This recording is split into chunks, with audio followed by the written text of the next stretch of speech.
Hello, everyone. Welcome to Betting Sports Better. I'm your host, the Sports Boss. What a great show we've got this week. Coming on the show with me in just a little while, Zach the Mac. We've got some great input on this week's games. Do a little recap of last week. Remember, tune in to win. If you're at a loss, watch the Sports Boss. Hello, everyone. Welcome back to Betting Sports Better. I'm your host, the Sports Boss. With me is Zach the Mac. Zach, what's happening, man? Oh, man, it's been a great week. A lot of upsets and a lot of tight scores. How you been doing, buddy? I can't complain, man. We talked a lot of good stuff last week on this show, man. Talk a little bit about the college and some of the NFL games.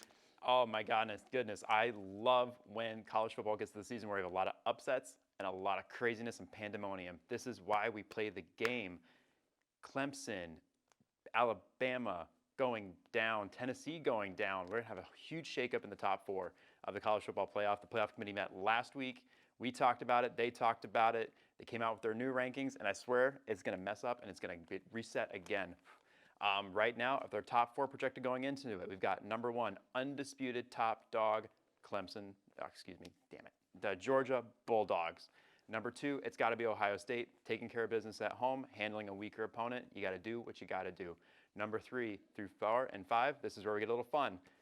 Number 3, Michigan. We still have this big matchup that's inevitable. Two Titans clashing. Ohio State and the Michigan Wolverines are going to clash later in the season to really decide who's going to take control of this playoff. And at number 4, I want to go with my heart, but I have to go with logic. It's going to be Tennessee. They have a one loss to the best team in the nation. Sitting at number 5, though, TCU. I swear they're going to be there, hovering right around the surface. Alabama, your fans, sorry, you're out. It's over. Keep fighting on. Play for next season. Right on, yeah. And we shedded some light on our side of the college, and we shedded light on some of the NFL and the lines and how tight they were. I think this is a perfect time to rewind.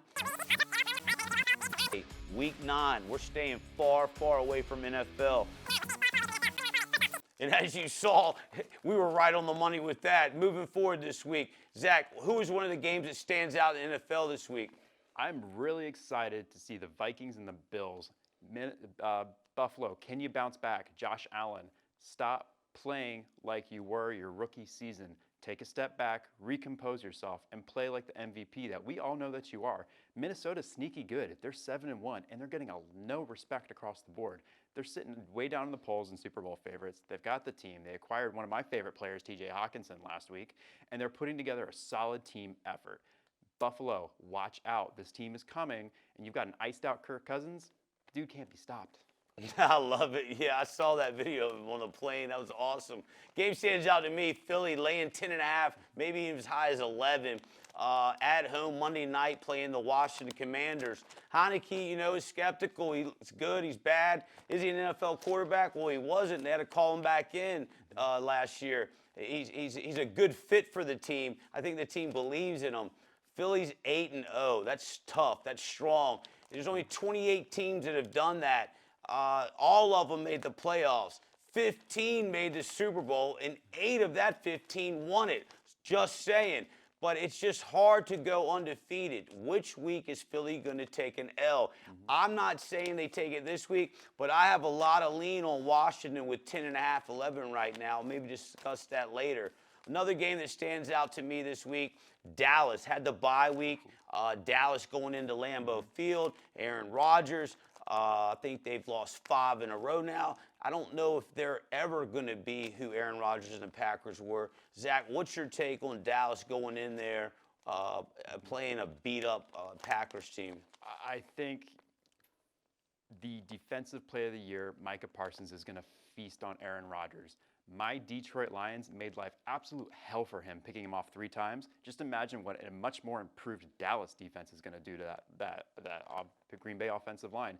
The skill position players, they're not stepping up for Rodgers. He's going to be scrambling for his life, and I think Dallas is just going to feast all day, get a little early Thanksgiving feast on. I agree. The line opened up at 5. We might get it to move to about 6. I don't know if it'll go to a 7. It should be competitive. I hope Dallas doesn't overlook them just because of their record. Especially Dallas knows that Philly's right around the corner and hasn't lost a game. If they don't bring their A game every week and get any kinks in their armor, it could be dangerous when they do meet up with Philly. This Thursday night, we've got a rematch quickly. Atlanta playing Carolina again. We remembered week before last, Panthers, the Hail Mary, it came in, the helmet came off, yada, yada, yada. 2 weeks later, they're back at it again. Atlanta has played some decent ball and been competitive, but since their matchup, Panthers seem to have got their head kicked in against the Cincinnati Bengals. What do you see, Zach, in the rematch Thursday night against Atlanta Panthers? Yep. I think Atlanta's going to feed Cordero Patterson a whole lot more. Joe Mixon torched this Panthers defense for 5 touchdowns. So fantasy owners, I hope he had Joe Mixon. But Atlanta is on the cusp of trying to just figure out, one, who they are, two, figure out, can they win this division? This division is easily winnable. Brady and the Bucs don't look good. The Panthers are the Panthers, and the Falcons just really need to take control of this division. The Saints are just kind of meddling if, what to do next with their season. They're hovering that middle land, but the Falcons, you are in the total driver's seat of this division. Take control, beat a weaker opponent. Don't overlook them, but take control and really prove that your team belongs and you've got some good pieces to keep building forward on. Nice, well said. Sunday, NFL 9:30. We're going across the water. Going to be in Germany. Seattle is playing Tampa Bay. Seattle looks good. There was a tight, competitive game, it looked like, against Arizona. Seattle put on the gas, ended up winning that game by 10, I believe. It was Arizona's to win. They gave it up. Tampa Bay was in a dogfight with the Rams. They were laying 3. They were down. They came back, landed right on the number. Brady gets out with a win. Now traveling out to Germany. What's your take on that, Zach? One, credit to Tom Brady. He has now continued. We know him as the greatest quarterback of all time, but he's continued to set very unique records. He's the first quarterback to surpass 100,000 yards passing in totality, regular season and postseason. He's also going to be the first quarterback ever to play in 4 different countries in the NFL for an NFL game. That's an exciting stat. He also passed Peyton Manning's comeback win record with 56 comeback wins. So he's setting unique marks, but however, this Seattle team, they're the undisputed underdog of this season. Nobody saw this coming. We didn't see this coming, but the Seattle Seahawks, they had full belief in themselves. So they blocked out all the haters, they blocked out all the noise and said, we believe in ourselves. Now they're going to another country as the default home team, going to come out, and I think they're going to come away with a win. I like the Seattle team. They're playing well. Geno Smith is playing the best football of his career, and Pete Carroll is, like we talked about, he's probably the coach of the year front runner at this moment. I totally agree. I like Seattle in this game, a lot. And Geno Smith, what a great story. And I believe, on the rewind, the Pete Carroll Coach of the Year. Having said that, Colts are going into Vegas this week. And I believe this past week, the commentary for one of the NFL networks, Jeff Saturday, said, not only his Twitter account, but on national TV, Josh McDaniels is horrible. Absolutely horrible. Well, the center for Peyton Manning back in the heyday of the Colts is now going to be the coach of the Colts as of this week. So between last week's game and coming in this Sunday, Jeff Saturday is your new Colts coach. And where are they playing right off the bat? Vegas. Josh McDaniels, yes, being a Raiders fan, I would say right now is horrible. He was up 17-0 on the Jags. He was up 17-0 on Kansas City. He was up 20 points on Arizona and lost all 3 of them. And something's working in the first half. For some reason, we don't ever see it. Devontae Adams this past week, 130 yards in receiving. Second half, zilch. Now, this is like a comical matchup based off what Jeff Saturday posted and talked about on the NFL Network. What's your take on this game? I have a lot of comments about this game. One, Jeff Saturday, this is really a put up or shut up moment for you. I didn't think we saw this turn of events. I know you were acting as an analyst for the NFL. You're a special advisor to the Colts. Now you're squarely in the hot seat to back up your actions and going against the coach that you just criticized. Josh McDaniels, I don't know if I've ever seen a coach go away from a hotter hand ever before. Usually you run the hot hand in whatever sport you're in, hockey, basketball, soccer, football, doesn't matter. You fed Adams, you fed Jacobs, and then all of a sudden you decide to go away from them.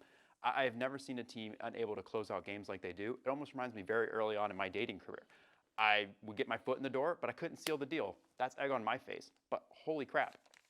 Stop going away from the hot hand. This is going to be a very interesting game with a lot of comedic storylines, like you just said. Yeah, I have no faith right now in the Vegas Raiders. None at all. I mean, whether it's the total outcome from being behind from the time the game starts or the 3 games that I just mentioned and thinking, wow, this is a really good-looking Raiders team. This is all the hype we heard in preseason, and then somehow they toss it away or they just get blown out like they did against the Saints week before last 24-0. Another game that I was looking at that thought might be competitive, I believe, was San Fran is then the Chargers. So San Fran is giving 7 right now to the Chargers, and I thought the Chargers looked more competitive than they had against Atlanta last week.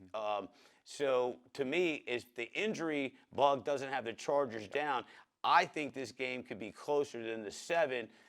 If Jimmy G and everybody plays to their expectations and their level that they're capable of. What's your take on the San Fran Chargers game? I think whichever team is healthiest is going to win. The Chargers have lost on their defensive tackle for the season, Austin Johnson. They're losing players left and right. And it's the same story for San Francisco. Yes, you've got Christian McCaffrey in there. He somehow stayed healthy, so kudos to you. But San Francisco has too much talent on this team to not be winning. They're sitting at 4-4. That's great, but you also have an uber competitive Seahawks team that's playing like an underdog. You've got another California team walking in your door. So it's time to start claiming the state of California and start racking up these wins so you can string together wins to get into the postseason. Right on. What about the Denver, Tennessee? Tennessee, actually, I want to talk a little bit about Tennessee. Yeah. It's Sunday night's game, Tennessee, Kansas City in Arrowhead. Malik Willis taking the driver's seat for the quarterback position. Derrick Henry, as we've seen the last 3 weeks, running, man, just nonstop power, speed, looking like the old Derrick Henry. Close game. Tennessee was in total control going into the fourth quarter. They didn't score any points in the fourth quarter. Kansas City's defense stepped up. But I'm going to tell you what I took away from that game. Tennessee's defense is scary, nasty. They are legit. Now Denver's going to go into Tennessee. What's your take on that game? This is going to be a defensive slugfest. Denver, having just traded away Bradley Chubb, getting a few picks in return for that. The defense is still the strength of this Broncos team. It's very much the same for the Titans. You're going to see a 2 slugfest. I think what's really going to be the catalyst and what decides this game is which offense can actually string together decent play. Malik Willis, I know you're a rookie. I know you're trying to figure it out as you go, and you've got a great coach in Mike Vrabel who's going to set you up for success. And not every rookie quarterback has King Henry lined up behind you. So feed him, keep the play action going, and if you're the Broncos, load up that box. Malik Willis is a shifty guy. We were just talking earlier. He's showing these flashes where you can dip and dodge, and it seemingly where he's wrapped up for multiple sacks at a time. It's going to can really come down to which offense can string together decent play. Nice, well said. Well, let's shed a little bit of light on your Detroit Lions. What was your take on that game?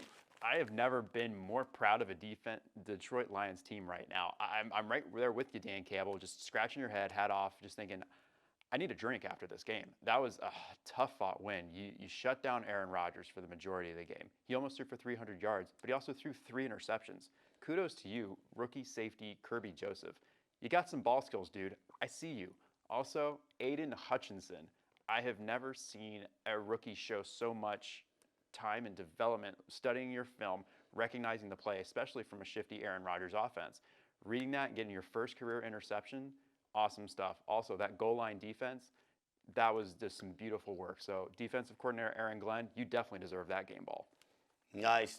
Yeah, when I was watching that game, I knew you'd be excited. Yep. It was weird this weekend watching Chicago, Miami. I thought Mike Vick had came back and signed a contract. If you watch Chicago, Miami, Justin Fields looked like the Mike Vick of anybody's that I've ever seen since Vick stepped away. Exciting game, lots of points scored.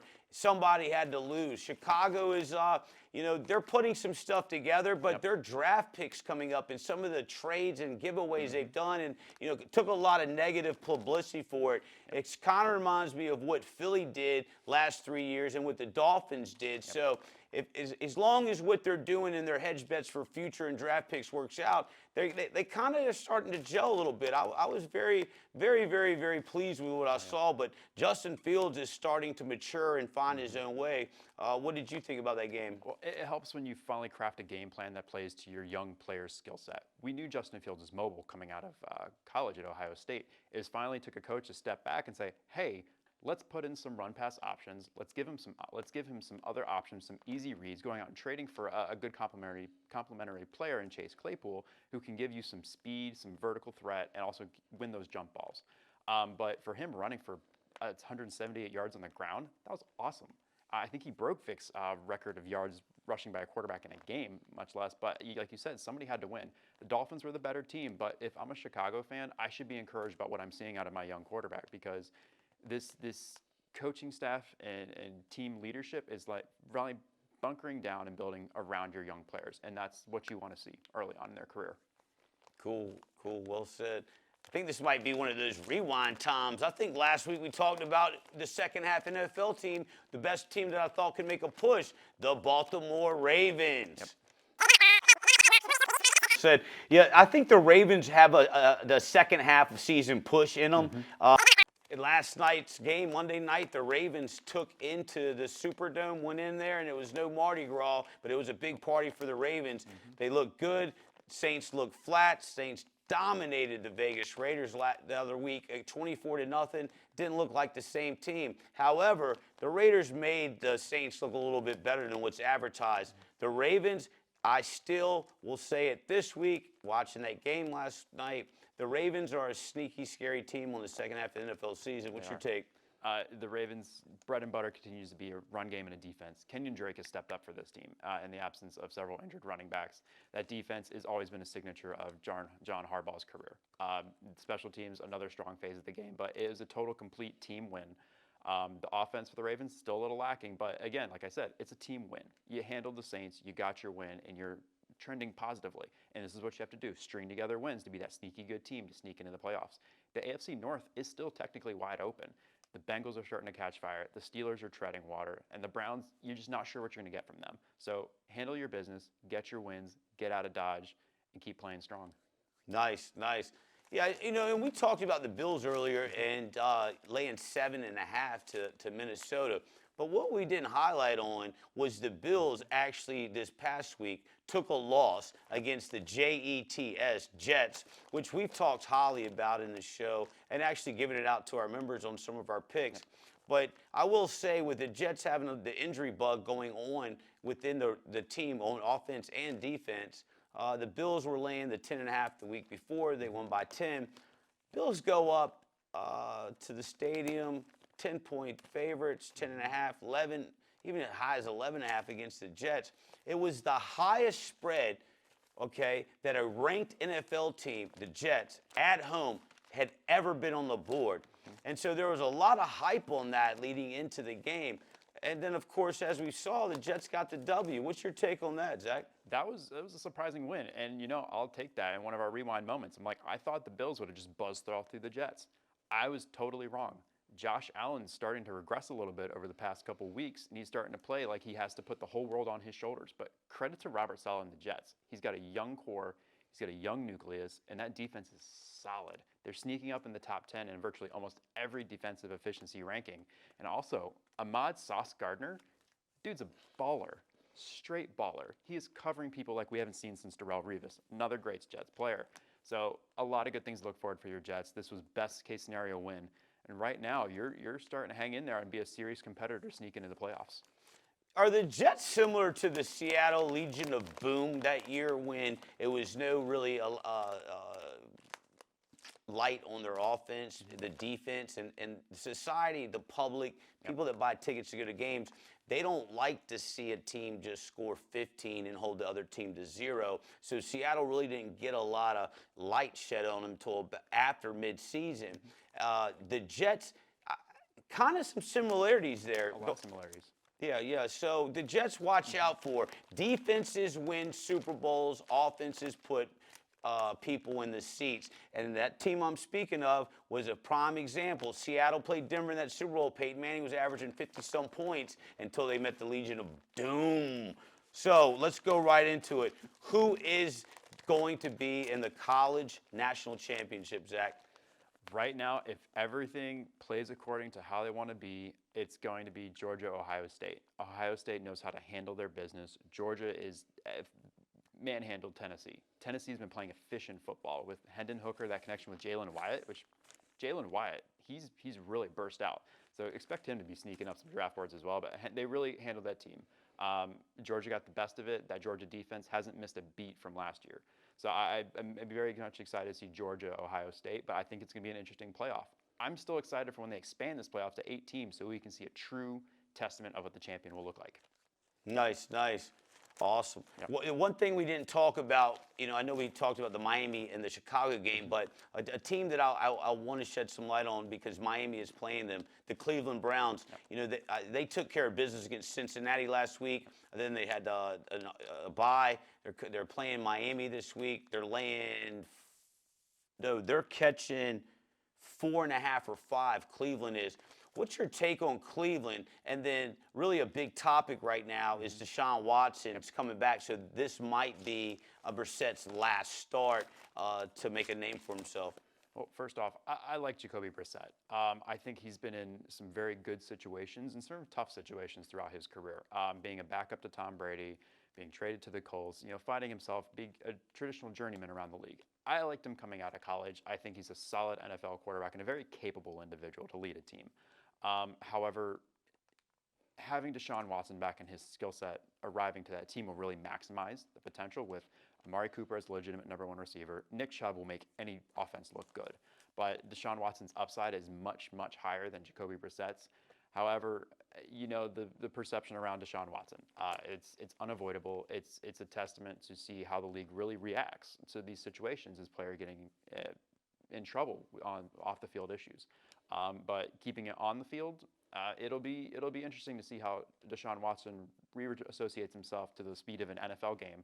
And I think the NFL is scripted from day one because he's coming back eligible against the Houston Texans. So that'll be very something to keep an eye on. Nice, nice. Is Cleveland a sneaky team right now, in your opinion? I think they are. I think they have a fighter's chance to get into the playoffs, if not just miss the playoffs. There's too many good teams separating themselves here in the AFC, and it's starting to look like that contender-pretender situation is starting to muddle itself a little bit more with the Bills dropping a loss, the Chiefs handling business. So it'll be interesting to see if they can sneak in one of those wild card spots. All right. Last thing for me, any changes on I know the last couple of weeks talk about Super Bowl picks, yep. and you've shared yours, but I'm going to ask you again. Going into this week with the outcomes of last week, who would you pick for the Super Bowl? I'm still holding strong with the Eagles-Bills, but the Eagles stay healthy, stay strong, stick to what you do best. Bills, get Allen some help or get him out of his own head to where he doesn't have to play Superman every week. We saw the credit to Superman being Cam Newton carrying his team to a 15-1 record and a Super Bowl berth, but eventually he got overwhelmed in that Super Bowl by that ferocious Denver defense. So Allen just needs to calm himself down, play to his strengths, and really rely on his playmakers around him. Nice, nice. Yeah, and I've said before, too, it's no secret. I like Dallas and Buffalo Bills to be in the Super Bowl. I'm sticking with it. We'll see how it plays out. Philly is a machine right now, and with the stats I was just sharing about, they've got statistically shows that playoffs, no doubt, half of that makes the Super Bowl. Quarter of that wins it, so we'll see. Well, thanks everyone for tuning in to Betting Sports Better. I'm your host of Sports Boss. Once again, we had Zach the Mac on the show again today. Remember, tune in to win. If you're at a loss, watch the Sports Boss.